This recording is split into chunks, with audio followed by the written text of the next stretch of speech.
আৰু মধ্যবিত্ত লোকসকলৰ ব্যৱহাৰৰ বাবে বিনামূলীয়া বিশেষকৈ ঔষধ বিতৰণৰ বাবে আজি ৰাজ্যিক কেবিনেটে স্বাস্থ্য বিভাগক 190 কোটি টকাৰ অনুমোদন জনায় এটা কেবিনেটত আজি এটা বিশেষ সিদ্ধান্ত লোৱা হৈছে যেটো আপোনালোকক মই জনাব খুজিছো যে আমাৰ অসমৰ যিবিলাক মথাউৰি আছে সেই মথাউৰি বিলাকৰ বহুত বিলাক এজিং অৰ্থাৎ বহুত সময় আগতে নিৰ্মাণ কৰা মথাউৰি আৰু বিভিন্ন সময়ত মথাউৰি বিলাকত আৰ্ট কাটিং হয় সৰু সৰুকৈ পানী নিগৰি থাকে আৰু সময়ত আমি গম নোপোৱা বাবে তৎক্ষণিক ব্যৱস্থা ল'ব নোৱাৰো আৰু এটা সময়ত মথাউৰি বিলাক ব্ৰিজ হৈ যায় আজি কেবিনেটে এটা সিদ্ধান্ত লৈছে যে প্ৰতি 10-12 কিলোমিটাৰ মথাউৰিত আমি এটা যুৱ বাহিনী গঠন কৰিম 15 জন ডেকা ল'ৰা এই 15 জন ডেকা ল'ৰাৰ কাম হ'ব যে এপ্ৰিল মাহৰ শেষৰ পৰা অক্টোবৰ পৰ্যন্ত তেওঁলোকে মথাউৰিসমূহ নিৰীক্ষণ কৰিব আৰু এই ডেকা ল'ৰা কেইজনক আমি এটা মথাউৰি কমিটি বুলি উল্লেখ কৰিছো যে এটা মথাউৰি কমিটিত 10 পৰা 15 জন ল'ৰা থাকিব যুৱক থাকিব 8 বা 12 কিলোমিটাৰ মথাউৰি তেওঁলোকে পৰ্যবেক্ষণ কৰিব স্থানীয় জলসম্পদ বিভাগৰ অভিযন্তাজনে নিৰীক্ষণ কৰিব আৰু এই ডেকা ল'ৰাখিনিক আমি গামবুটছ টৰ্চ লাইট ৰেইনকোট এইবিলাক সামগ্ৰী যোগান ধৰিম আৰু খৰটকিয়াকৈ কিবা এটা দেখিলে যাতে ফটক কৰি মেৰামতি কৰিব পাৰে তাৰ কাৰণে তেওঁলোকক আমি জিও বেগ কোৰ বিভিন্ন যিবিলাক পৰ্কুপাইন যিবিলাক এমুনেশ্যন যিবিলাক ফ্লাড ফাইটিং মেটেৰিয়েলছ সেইবিলাক আমি দিম আৰু এই গোটেই ব্যৱস্থাটো স্বেচ্ছাসেৱক হ'ব স্বেচ্ছাসেৱী হ'ব অসমৰ বান নিয়ন্ত্ৰণৰ ক্ষেত্ৰত অসমৰ যুৱ শক্তিৰ আমি যাতে সহায় পাওঁ তাৰ কাৰণে এই বিশেষ আঁচনিটো লোৱা হৈছে আৰু যি কেইজন যুৱ বন্ধুৱে এই কামত আমাক সহযোগিতা কৰিব অক্টোবৰ মাহত মুখ্যমন্ত্ৰীৰ স্বাক্ষৰযুক্ত তেওঁলোকক একোখন কৃতজ্ঞতাৰ পত্ৰ বিতৰণ কৰা হ'ব সো আকৌ এবাৰ কৈ দিছো যে 8 পৰা 12 কিলোমিটাৰ মথাউৰি চাবৰ কাৰণে 10 পৰা 15 জন যুৱকক লৈ এটা মথাউৰি কমিটি নিৰ্মাণ কৰা হ'ব এই মথাউৰি কমিটিটো এপ্ৰিল মাহৰ পৰা অক্টোবৰ মাহলৈকে কাম কৰিব মথাউৰি কমিটিৰ সদস্যসকলক আমি গামবুটছ টৰ্চ লাইট ৰেইনকোটছ এই ধৰণৰ সামগ্ৰীসমূহ যোগান ধৰিম আৰু ফ্লাড ফাইটিং কিছু জিও বেগছ কোৰ পাৰ্কুপাইন এই ধৰণৰ যিবিলাক আমাৰ আমি তৎকালে মথাউৰিটো বচাব পাৰো যেতিয়ালৈকে ডিপাৰ্টমেন্টৰ সুবিধা আহি নপৰে এই সামগ্ৰীবিলাকো আমি তেখেতসকলক দিম আৰু শেষত আমি গৈ অক্টোবৰ মাহত যেতিয়া আমি বানপানী সেশন কমপ্লিট হৈ যাব তেওঁলোকক আমি একোখন কৃতজ্ঞতা পত্ৰ দিম আৰু প্ৰয়োজন অনুসৰি স্থানীয় বিধায়কসকলে তেওঁলোকক ৰাজহুৱাভাৱে সম্বৰ্ধনাও জনাব পাৰিব অসমৰ বান নিয়ন্ত্ৰণ বিভাগত মই ভাবো যে ই আমাক বহুত সহায় কৰিব কাৰণ অকণমান খবৰ পালেই আমি একোটা ডাঙৰ বিপদৰ পৰা বাচিব পাৰো খবৰ নোপোৱা কাৰণে যোৱাবাৰে বোকাখাটত মথাউৰি এটা ভাঙিছিলে কি বংকুৱাল যদি কোনোবাই যদি দুদিন আগত আমাক খবৰ দিলেহেঁতেন মথাউৰিটো নাভাঙিলেহেঁতেন গতিকে সেই ধৰণৰ এইটো এটা ভাল পদক্ষেপ অসম পুলিচক যেনেকে ভিডিপিয়ে যথেষ্ট সহায় কৰে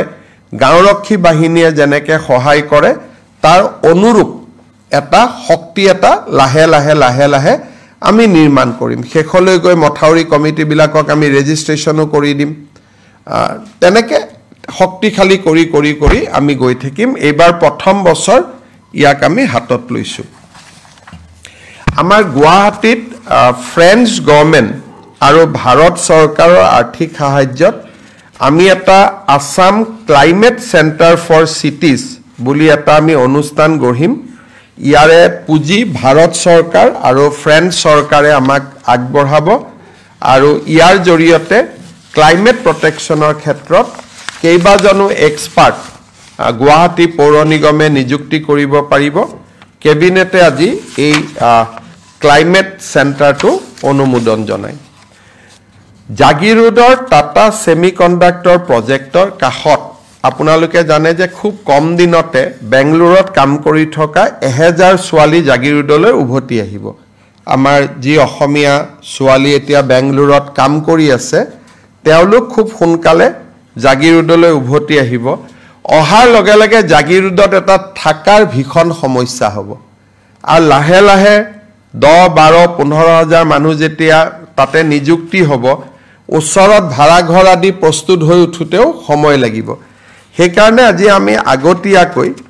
জাগিৰোডত এটা ৱৰ্কিং ওমেন হোষ্টেল 1000 খন আসনযুক্ত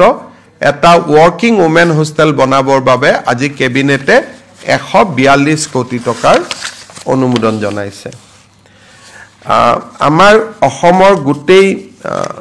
চাহ বাগিচাবিলাকত আমি মহাপ্ৰভু জগন্নাথ কমিউনিটি হল বনাই আছো 500খন চাহ বাগিচাত আজি তাৰ এখন মেনেজিং কমিটি কেবিনেটে নিৰ্মাণ কৰে স্থানীয় বিধায়কক অধ্যক্ষ হিচাপে লৈ তাকো কেবিনেটে অনুমোদন জনায় মই এতিয়া আজিৰ কেবিনেটত গ্ৰহণ কৰা তিনিটা বিশেষ গুৰুত্বপূৰ্ণ সিদ্ধান্ত আপোনালোকক জনাব খুজিছো আজি আমাৰ ৰাজ্য চৰকাৰৰ কেবিনেটত অসম চৰকাৰৰ কৰ্মচাৰী আৰু আমাৰ পেনশনাৰ সকলৰ বাবে 2% ডিয়াৰনেছ এলাউন্স আমি ঘোষণা কৰোঁ সো এতিয়াৰ পৰা ৰাজ্য চৰকাৰৰ কৰ্মচাৰী পেনশনাৰ সকলোৱে 2% তেওঁলোকে ডিয়াৰনেছ এলাউন্স পাব 1/1/2025 পৰা ই কাৰ্যকৰী হ'ব আমি এই মাহৰ দৰমহাত বিহুৰ আগতে পোৱা দৰমহাত 2% দিয়ে সংলগ্ন কৰিম কিন্তু যেটো এৰিয়াৰ হেতু আমি এপ্ৰিল আৰু মে দুটা মাহত আমি তেওঁলোকক দিম আজি এটা কেবিনেটত সিদ্ধান্ত গ্ৰহণ কৰা হয় যে অহা প্ৰথম বহাগৰ পৰা চৰকাৰৰ যিমান ট্ৰান্সফাৰ অৰ্ডাৰ ওলাব পোষ্টিং ওলাব গাইডলাইনছ ওলাব ৰুলছ ওলাব ৰেগুলেশ্যন ওলাব নটিফিকেশ্যন ওলাব অফিচ মেমৰেণ্ডাম ওলাব এই গোটেইবিলাকতে ইংৰাজীৰ লগতে অসমীয়াও ইয়াত সংলগ্ন কৰিব লাগিব তাৰমানে দুখন নটিফিকেশ্যন ওলাব এখন ইংলিছ এখন অসমীয়া কেছ হলে লিগেল প্ৰবলেম হলে হি ইংলিছখন মান্য হ'ব কাৰণ লিগেল ল্যাঙ্গুৱেজৰ কাৰণে ইংলিছখন কিন্তু অসমত 1 বহাগৰ পৰা আমি এটো সিদ্ধান্ত লৈছো যে যিমান সৰকাৰি অৰ্ডাৰ হয় অফিস মেমৰেণ্ডাম হয় ৰুলছ হয় ৰেগুলেশ্যন হয় বিধানসভাৰ আইন হয় যিমান বিলাক সৰকাৰি কমিউনিকেশ্যন তাত ইংৰাজী লগতে এখন অসমীয়া প্ৰতিলিপিও সন্নিবিষ্ট কৰিব লাগিব ইংৰাজীখন থাকিব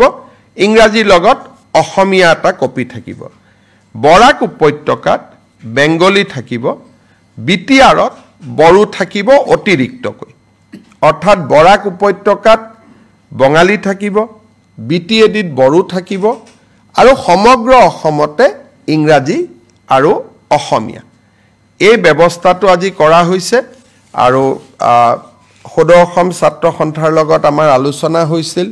জাষ্টিস বিকে শৰ্মা কমিটিৰ এটো অনুমোদন আছিল ৰাজ্য চৰকাৰে অহা 1 এপ্ৰিলৰ পৰা কাৰ্যকৰী হোৱা কৰি 15 এপ্ৰিল 1 বহাগৰ পৰা কাৰ্যকৰী হোৱাকৈ ইয়াক ৰূপায়ণ কৰাৰ বাবে নিৰ্দেশ দিছে আমি সৰকাৰি অফিচাৰ সকলক কৈছো যে প্ৰথম অৱস্থাত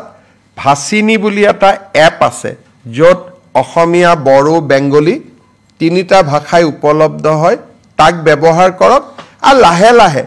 তেওঁলোকে নিজাকৈ লিখিব পৰা হৈ যাব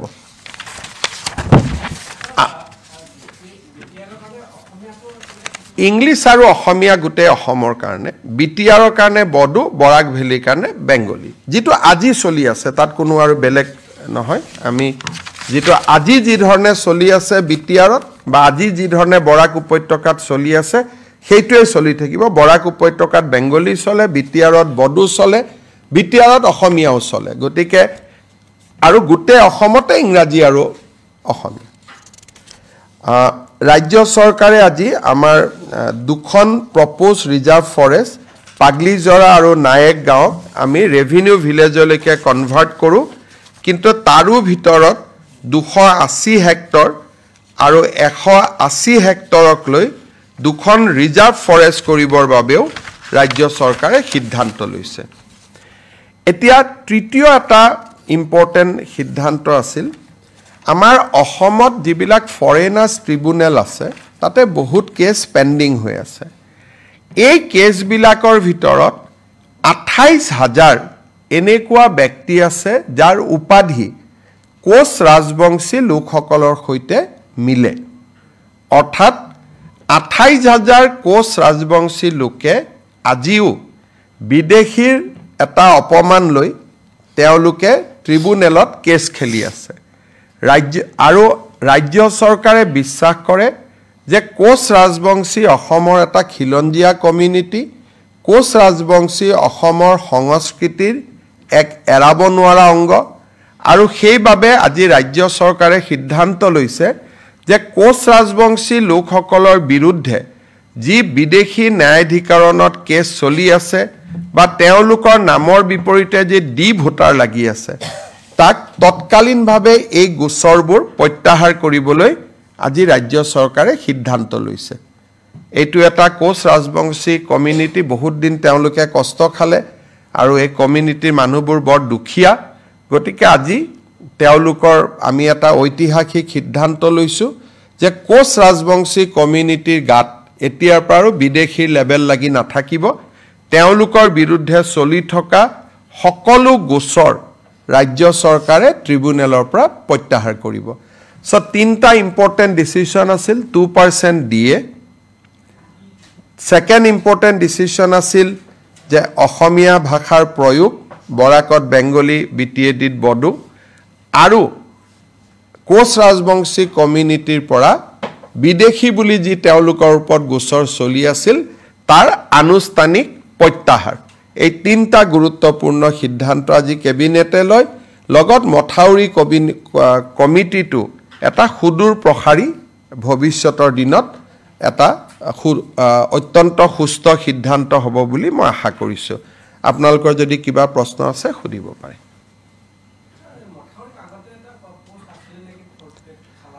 হেবিলাক থাকিবই খালাসিও থাকিব গভৰ্ণমেণ্ট মানুহখিনি থাকিবই ডেকা লৰাবিলাকে ৰাতি যেনেকে ডিউটি কৰে আমাৰ গাঁৱত এতিয়া তেওঁলোকে ডিউটি কৰোতে আজিও ডিউটি কৰে কিন্তু এটা ডিউটিটো আনুষ্ঠানিক হ'ব নৈপৰীয়া স্থানীয় মানুহ সেই মথাউৰিটোৰ কাষৰ মানুহখিনি নৈপৰীয়া বুলি না মথাউৰিটোৰ কাষত লোকেল মানুহ থাকিব এটাই সুবিধা থাকিব আগতে তেওঁলোকে নিজাকৈ যায় কেতিয়াবা পুলিচেও দিগদাৰ কৰে অমুকেও দিগদাৰ কৰে এতিয়া এটা আইডেন্টিটি কাৰ্ড থাকিব গামবুট পাব ৰেইনকোট পাব টৰ্চ লাইট পাব পাৰ্কুপাইন পাব জিঅ' বেগ পাব অন্তত নিজক ৰক্ষণাবেক্ষণ কৰিব এটা সুবিধা পাব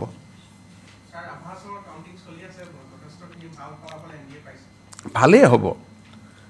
ৰাভা হাছং বিটিআৰ পঞ্চায়ত বিধানসভা কতো আগত কতো একো সমস্যা নাই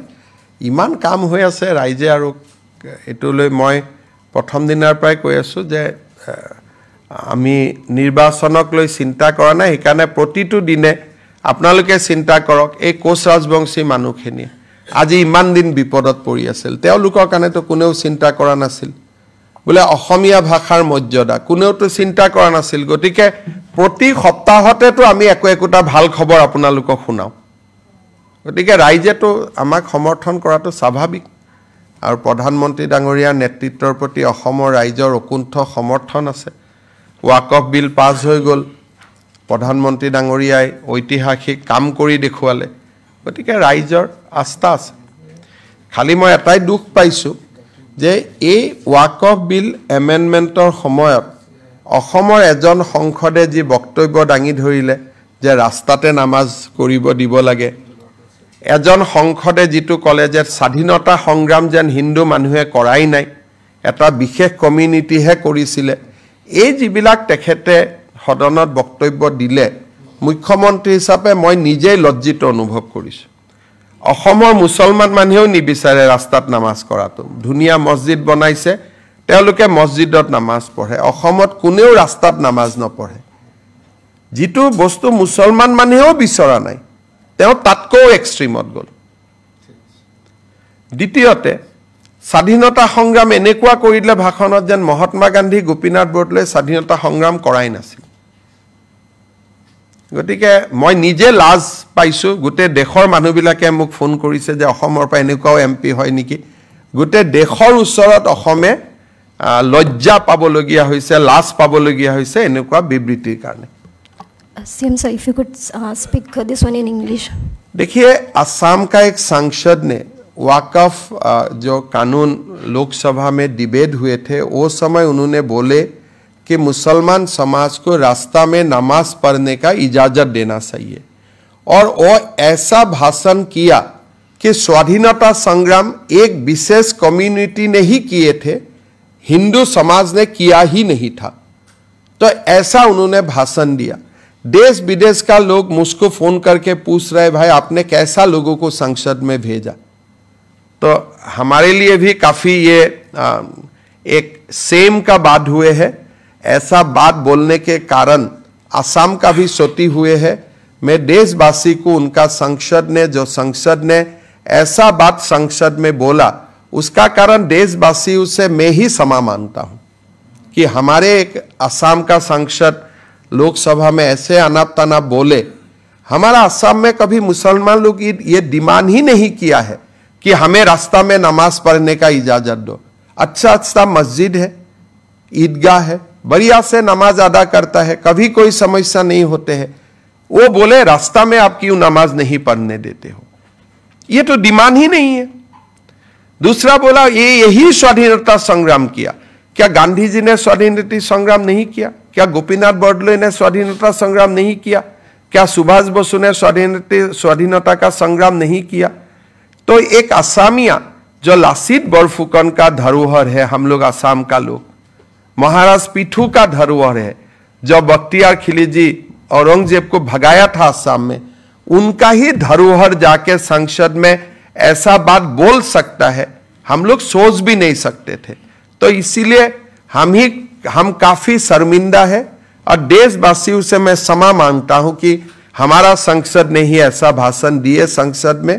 हम आशा करता हूं कि असम का लोग जरूर सबक सिखाएगा उसका कारण समय आने पर এইটো হ'ব নালাগে মই বাৰে বাৰে তিনিচুকীয়া ৰাইজক অনুৰোধ কৰিম যে দুইটা কমিউনিটিৰ মাজত সদায় ভুল বুজাবুজি হৈ থাকিলে অসমত ইনভেষ্টমেন্ট নাহিব অসমখন আগবাঢ়ি নাযাব এই বিশেষ বস্তুটোলৈ মই খুব চিন্তিত খুব দুঃখিত যে বাৰে বাৰে দুইটা কমিউনিটিৰ মাজত এটা এনেকুৱা এটা পৰিবেশ সৃষ্টি হৈ আছে কিছুদিন পিছত মই আমাৰ মন্ত্ৰী সভাৰ জ্যেষ্ঠ সদস্য দুজনক পঠাম যাতে দুইটা কমিউনিটিৰ লগত আলোচনা কৰি এটা শান্তিৰ বাতাবৰণ হ'ব পাৰে কাৰণ এনেকুৱা খবৰ বাহিৰত গলেই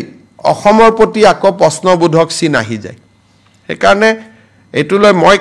নিজে যোৱা দুদিনৰ পৰা মই খুব দুখ পাই আছো মই বাৰে বাৰে মনিটৰ কৰি আছো বাৰে বাৰে আমাৰ এমএলএ বিধায়কসকলক ফোন কৰি আছো মই সকলোকে অনুৰোধ কৰিম যে এইখন এখন নতুন অসম ইয়াত এইবিলাক সৰু সৰু কথালৈ কাজিয়া কৰি থাকা দুটা কমিউনিটিৰ মাজত টিকটকটা হোৱাটো ভাল নালাগে পূজা উৎসৱ সকলোৰে ভাল কৰি হৈ যাওক আমি ঈদতো বাধা দিব নালাগে নামাজতো বাধা দিব নালাগে ছট পূজাতো বাধা দিব নালাগে দুৰ্গা পূজাতো বাধা দিব নালাগে নাম কীৰ্তনতো বাধা দিব নালাগে কিবা স্থানক লৈ যদি কিবা অসুবিধা আছে আলাপ আলোচনা কৰি আমি মীমাংসা কৰিম কিন্তু বাৰে বাৰে এই ঘটনাটোৱে বেলেগক সুযোগ দিয়ে 10টা কথা অসমৰ কাৰণে কবৰ কাৰণে সেইকাৰণে মই পঞ্চায়ত ইলেকশ্যনৰ পিছত দুজন জ্যেষ্ঠ মন্ত্ৰীক পঠাম যাতে দুইটা কমিউনিটিৰ মাজত এটা আলাপ আলোচনা কৰি যিটো এটা ডিস্টেন্স আছে দূৰত্ব আছে সেই দূৰত্বটো যাতে সদায়ৰ কাৰণে দূৰ কৰিব পাৰি মই কাকো ইয়াত দাই দোষ ব্লেম দিব খোজা নাই মাত্ৰ দুইটা কমিউনিটিকে কৰজুৰে আহ্বান জনাম যে মিলা মিছা শান্তি সম্প্ৰীতি সমন্বয়ৰ মাজত যাতে আমি থাকো কাৰণ আমাৰ শত্ৰু বেলেগ সেই শত্ৰুৰ লগতহে আমি যুঁজিব লাগে হ'ব ধন্যবাদ CM sir, regarding the embankment community, whatever you have mentioned, can you just क्या the embankment community, what you have mentioned? हमारा असम में हर साल बाढ़ आते हैं हमें आज कैबिनेट में एक निर्णय लिया हूं कि हर बाढ़ का जो बाढ़ को प्रतिरोध करने के लिए हम लोग जो एम्बैंकमेंट बनाता हूं ये एम्बैंकमेंट ना टूटे या टूटने का संभावना होने से सरकार को पहले ही खबर पहुंचा दे इसके लिए हम 10-15 युवा लेके एक एम्बैंकमेंट कमेटी बनाऊंगा और वही कमेटी देख देखाव करेगा और तुरंत कुछ व्यवस्था लेने के लिए अगर कुछ सामग्री चाहिए वो भी उनका साथ हम लोग उपलब्ध करवाऊंगा और जब तक थोड़ा सा क्राइसिस मिट जाएगा सरकार से रीइंफोर्समेंट भी संभव हो पाएगा तो ये एम्बैंकमेंट कमेटी एक बड़ा एक अच्छा इफेक्टिव सिस्टम बन जाएगा और उससे हमारा काफी फायदा होगा थैंक यू